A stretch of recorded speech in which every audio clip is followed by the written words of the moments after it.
आरहत वाङ्मय में कहा गया है, अनेक चित्ते खलु अयम पुरुषे। आदमी का चित्त अथवा मन चंचल होता है, विभिन्न भाव मन में उभर जाते हैं। कभी आदमी अहिंसा की भावना में होता है तो कुछ समय बाद उसके मन में हिंसा का विचार भी आ सकता है। कभी आदमी क्षमा शांति की विचारधारा में है तो कभी उसे गुस्सा आवेश भी आ सकता है। कभी संतोष के विचार में है तो कभी लोभ का विचार भी आ सकता है।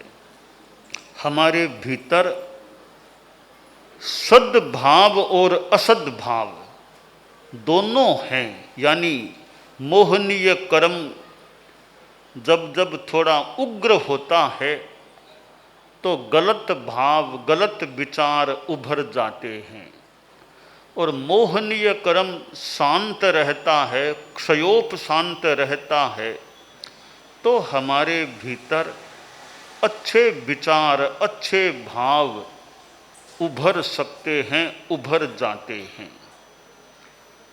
अब दोनों प्रकार के भाव या दोनों प्रकार के भावों का कारण हमारे भीतर है।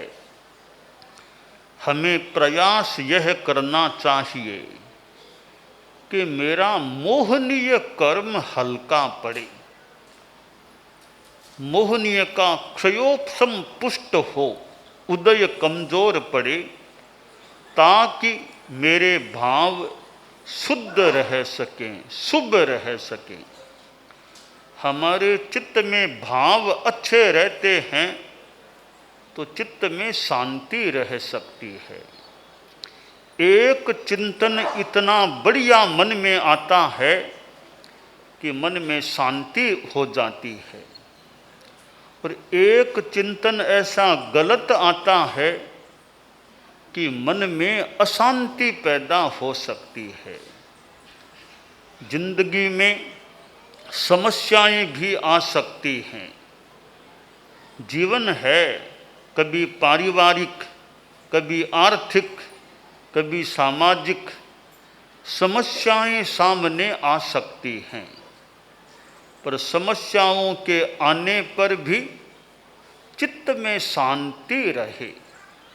समस्याएं हमारे मन को ज़्यादा प्रभावित न कर सके, ऐसी समता की साधना हमारे में रहे कि प्रतिकूलता के होने पर भी हम शांति में, सहजता में रह सकें। तो इसमें चिंतन की एक अच्छी भूमिका हो सकती है कि चिंतन कैसा है। पॉजिटिव थिंकिंग, नेगेटिव थिंकिंग होती है। एक अपना विचार भी कि थिंकिंग पॉजिटिव हो, नेगेटिव न हो, एक अच्छा विचार हो सकता है। एक विचार है रियल थिंकिंग। रियल थिंकिंग, वास्तविकता के आधार पर चिंतन करो। रियल थिंकिंग कैसे? एक आदमी सोचता है कि 2 रात के पीछे एक बीच में एक दिन होता है। कल रात गई, आज शाम को फिर रात बाद में आने वाली है। इधर भी रात उधर भी रात, दिन तो बीच में एक ही है। दोनों तरफ रात है, दिन तो बीच में एक ही आता है। 2 रात के बीच में दिन एक ही, ऐसे कैसे जीवन चलेगा? एक चिंतन हो गया। दूसरा आदमी सोचता है कि इधर भी दिन उधर भी दिन, रात बीच में एक ही है, दोनों तरफ दिन है, रात तो बीच में एक ही है, बहुत आराम से जीवन चलेगा। तो यह भी एक चिंतन है। अब एक आदमी सोचता है भाई एक दिन एक रात, एक दिन एक रात, यह क्रम है हमारी सृष्टि का। तो यह एक दिन एक रात, यह रियल थिंकिंग वास्तव में यही है। एक दिन एक रात, एक दिन एक रात, यह काल का क्रम चलता है, यह रियल थिंकिंग है। अब दो दिनों के बीच में एक रात को देखना, यह भी संभवतः रियल थिंकिंग नहीं है। भले कोई पॉजिटिव थिंकिंग तो कह दे, रियल थिंकिंग नहीं है। और दो रातों के बीच एक दिन देखना, इसे भले कोई नेगेटिव कह दे, पर रियल थिंकिंग भी एक दिन एक रात, जो जैसा है उसी प्रकार चिंतन करना। तो यह रियल थिंकिंग एक वास्तविक चिंतन होता है। तो हमारा चिंतन इतना अच्छा हो कि चित्त में शांति हो जाए। एक भिखारी भिखमंगा था, वो एक हाथ गाड़ी में बैठा हुआ था। एक कर्मचारी उस गाड़ी को चला रहा था। वो भिखमंगा था, उसके हाथ कटे हुए थे, पैर भी यूँ आधे से कटे हुए थे, न हाथ न पूरे पैर। हाथ गाड़ी में बैठा, एक कटोरा उसके सामने रखा हुआ था। बाजार में से वो हाथ गाड़ी जा रही थी।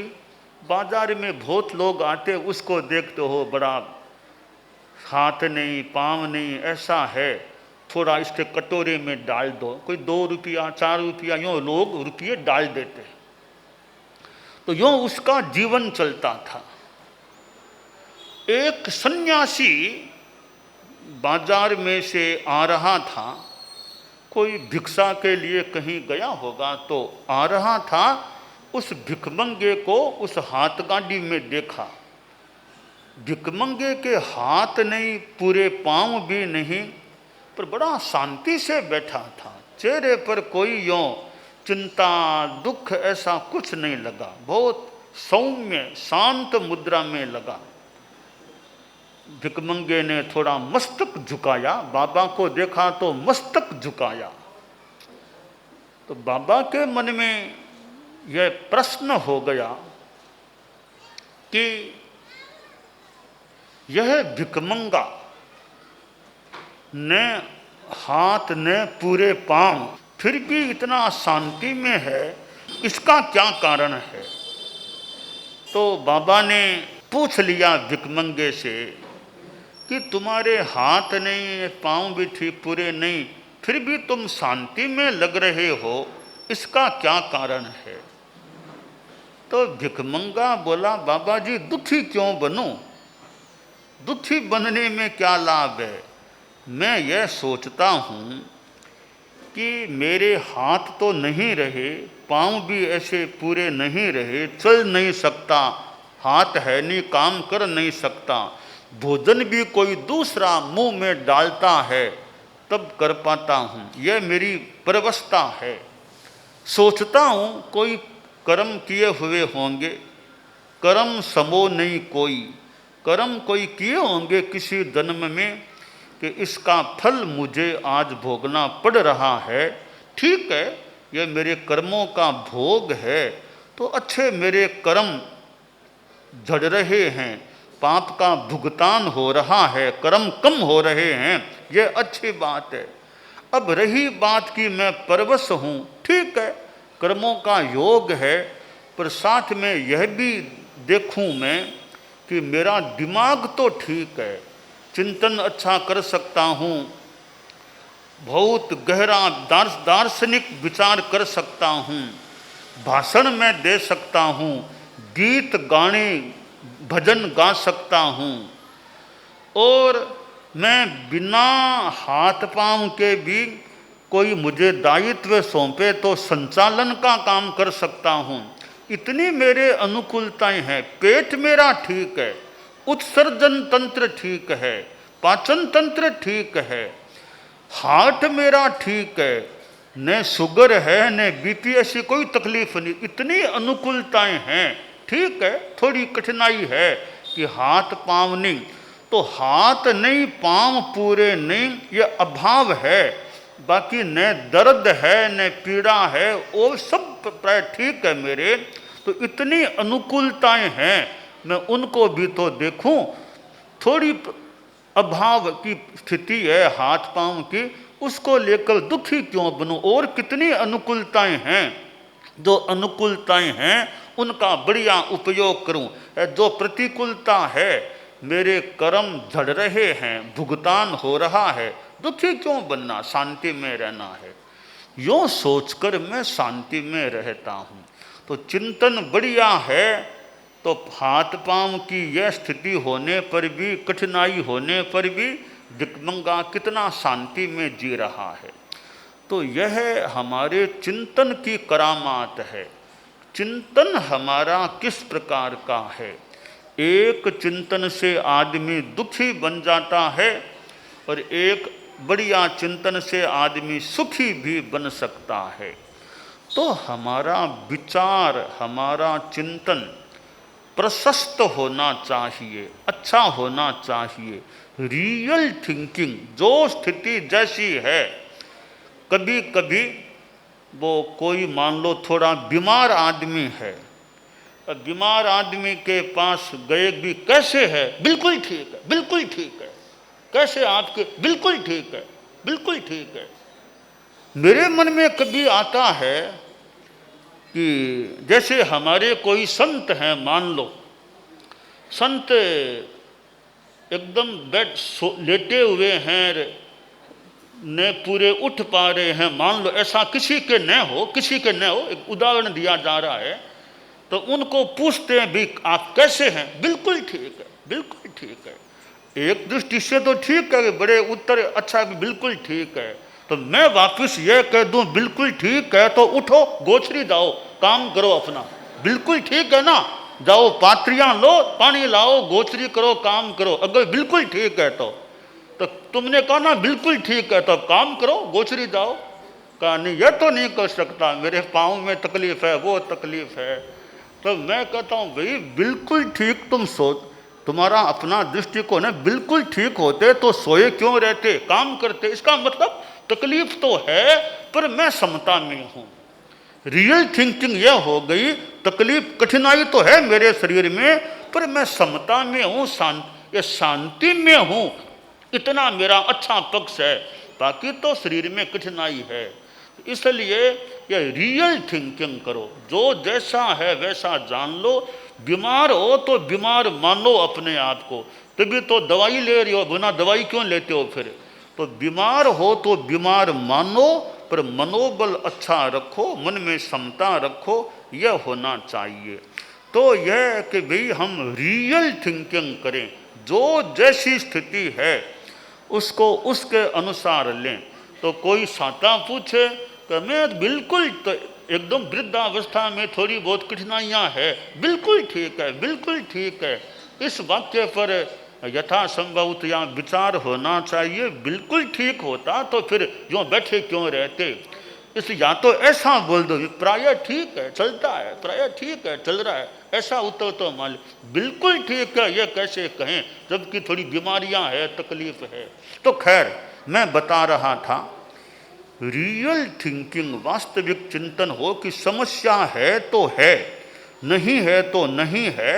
समस्या है भी तो समस्या को समस्या मानो, समस्या तो है, हमें सॉल्यूशन खोजने का प्रयास कर सकते हैं, करना चाहिए। अपेक्षा हो तो मन में हिम्मत रखें, शांति रखें, मनोबल रखें।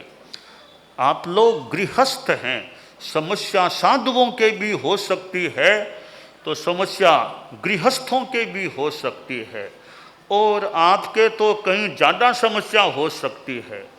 गृहस्थ जीवन में कभी आर्थिक समस्या आ जाती है, कभी परिस्थितियाँ, कभी कितने ऊंचे थे तो कभी आर्थिक ग्राफ थोड़ा नीचे आ सकता है, कभी पारिवारिक समस्या हो सकती है, परिवार में आपसी संबंधों में कुछ कटुता आ सकती है। तो पारिवारिक समस्या, व्यापारिक समस्या आ सकती है, कभी किसी के शारीरिक समस्या भी आ जाए। और कभी समाज में और में प्रतिष्ठा मान हानि, ऐसी प्रतिष्ठा हानि जैसी बात आ जाए तो ऐसी स्थितियां आ सकती हैं। पर ऐसी स्थितियों में भी मन में ज़्यादा तनाव न हो, मन ज़्यादा भारी न हो, मन उदास न हो, मन में शांति रहे। समस्या को देखना सीखें, समस्या को देखें। परम पूज्य आचार्य श्री महाप्रज्ञ जी लगभग 20-21 वर्ष पहले खानदेश में विराजमान थे और जलगांव मर्यादा महोत्सव हुआ इस एरिया में, यानी खानदेश में कुछ वितरण हुआ था। तो आचार्य श्री का यह प्रेक्षा ध्यान योग साधना, और कभी समस्या को भी देखो, है क्या समस्या, वस्तुतः है क्या समस्या है, अब इसका सॉल्यूशन क्या हो सकता है, शांति से समाधान का प्रयास करें। यह तो सही तरीका हो समस्या आ गई आदमी हाय तो बा करे, परेशान हो जाए, यह ठीक नहीं। हमें कभी परेशान ज़्यादा नहीं होना चाहिए। बड़ी से बड़ी समस्या भी आ गई, उसका सॉल्यूशन खोजा जा सकता है। मन पर ज़्यादा तनाव नहीं होना चाहिए, मन में शांति रहनी चाहिए। तो समस्या और दुख एक नहीं है, समस्या अलग चीज है और मानसिक दुख अलग चीज है। कि समस्या के आने पर भी दुखी बनना कोई जरूरी नहीं है। बड़े बड़े ये महापुरुष हुए हैं, उनके सामने भी समस्या आ जाए। भगवान महावीर, उनके जीवन में भी देखें उपसर्ग उपद्रव परेशानियां कठिनाइयां तकलीफें, उनके जीवन में भी महावीर कितनी समता में रहे होंगे। खैर महावीर की बराबरी करना अभी मुश्किल हो सकता है, पर उस दिशा में हम आगे बढ़ें। तो समस्याएं कठिनाइयाँ महापुरुषों के जीवन में भी आ सकती हैं। रामचंद्र जी के जीवन में भी कितनी क्या कैसी स्थितियाँ आई थी। तो स्थितियाँ परिस्थितियाँ आ जाए, उनमें शांति में रहना, यह धर्म और अध्यात्म का सिद्धांत मान लें कि भाई लाभा लाभे सुहे दुखे जीविये मरणे तहा समो निंदा प्रशंसासु तहा मानव मानव। लाभ अलाभ सुख दुख जीवन मरण मान अपमान निंदा प्रशंसा सब में सम रहो। निंदा हो जाए तो भी शांति, प्रशंसा हो जाए तो भी शांति, लाभ हो तो भी समता, अलाभ है तो भी समता।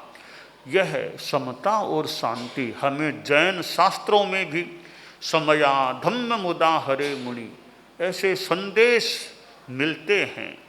उन संदेशों के आधार पर हम अपने विचारों को रखें, ऐसा अभ्यास करें, साधना करें, तो समस्याओं के होने पर भी कठिनाइयों के आने पर भी हमारी मानसिक शांति अखंड बनी रह सकती है।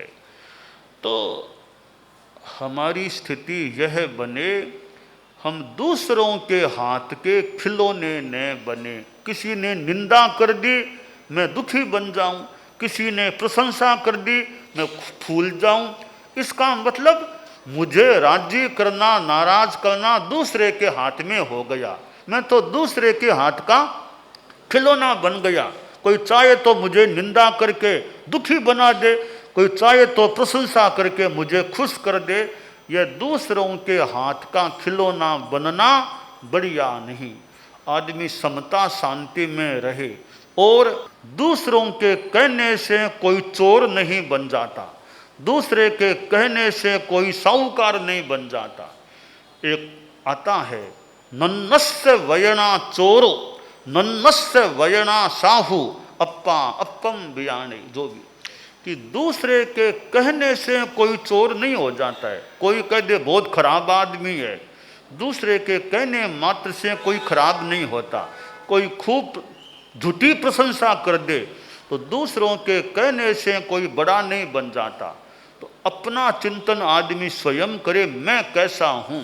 कोई दूसरे कुछ भी बोल दें कर दें, मैं हूँ कैसा, मैं तटस्थ अन्वेषण करूं, समीक्षण करूं, मेरे में कमियां हैं तो मैं कमियों को कम करने का, सारी कमियां दूर नहीं भी कर सकें, कमियों को कम करने का प्रयास करें, अच्छाइयों को बढ़ाने का प्रयत्न करें। तो हमें जो ये सूत्र मिले हैं और आदमी खूब उदार चिंतन रखे, विभिन्न ग्रंथों को पढ़े, जहाँ भी अच्छी बात मिले, अच्छी बात, सच्ची बात किसी भी ग्रंथ में मिले, किसी भी पंथ में मिले, किसी भी संत के पास मिले, अच्छी बात है, सच्ची बात है, उसको ग्रहण करने का प्रयास करना चाहिए। हमें तो अच्छी बात चाहिए, सच्ची बात चाहिए, जहाँ कहीं से मिले, छोटे बच्चे से भी कोई बढ़िया बात मिले उसको भी ले लेना। छोटा सा बच्चा अच्छी बात कोई बताई है तो अच्छी बात छोटे बच्चे से भी मिले उसको भी एक्सेप्ट ले लेना चाहिए, ग्रहण कर लेना चाहिए। तो हीरा है, कीचड़ में पड़ा हुआ है, लोग कीचड़ में पड़े हीरे को भी उठा ले सकते। तो किसी के भी पास बढ़िया अच्छी शिक्षा, अच्छी बात मिले, कोई ग्रंथ हो, कोई पंथ हो, कोई संत हो, अच्छी सच्ची बात हमें सम्मान के साथ ग्रहण करने का प्रयास करना चाहिए। तो हमारा विचार उदार होना चाहिए, असंकीर्ण होना चाहिए और सबके साथ मैत्री भाव, फालतू लड़ाई झगड़ा किसी से नहीं करना चाहिए, बैर विरोध किसी से नहीं करना चाहिए, सबके प्रति सद्भावना मैत्री भाव रहे तो हमारा चिंतन रियल हो, रियल थिंकिंग हो, समता शांति का अभ्यास हो, तो हम अपने जीवन में सुखी रह सकते हैं, आत्मा का भी हमारा भला हो सकता है। हम सिद्ध योगी आचार्य श्री महाप्रज्ञ से प्रेक्षा ध्यान का एक प्रयोग करें। आपको एक प्रयोग कराया जा रहे हैं श्वास प्रेक्षा का। 5 सेकंड में श्वास लेना है, 5 सेकंड भीतर रोकना है और 5 सेकंड रेचन करना है और 5 सेकंड बाहर रोकना है। इस प्रकार 20 सेकंड में एक श्वास। सावधान रहे, श्वास भरे, भीतर रोके, रेचन करे, बाहर रोके, श्वास भरे, भीतर रोके, रेचन करे, बाहर रोके, श्वास भरे, भीतर रोके, रेचन करे, बाहर रोके, श्वास भरे, भीतर रोके, रेचन करे, बाहर रोके, श्वास भरे, भीतर रोके, रेचन करे, बाहर रोके, श्वास भरे, भीतर रोके, रेचन करे, बाहर रोके, श्वास भरे। प्रयोग संपन्न। तो ये ध्यान के बहुत छोटे प्रयोग कराए हैं और इनका स्वयं बार बार अभ्यास करें तो एक अच्छा अभ्यास हो सकता है। ओम आत्मा।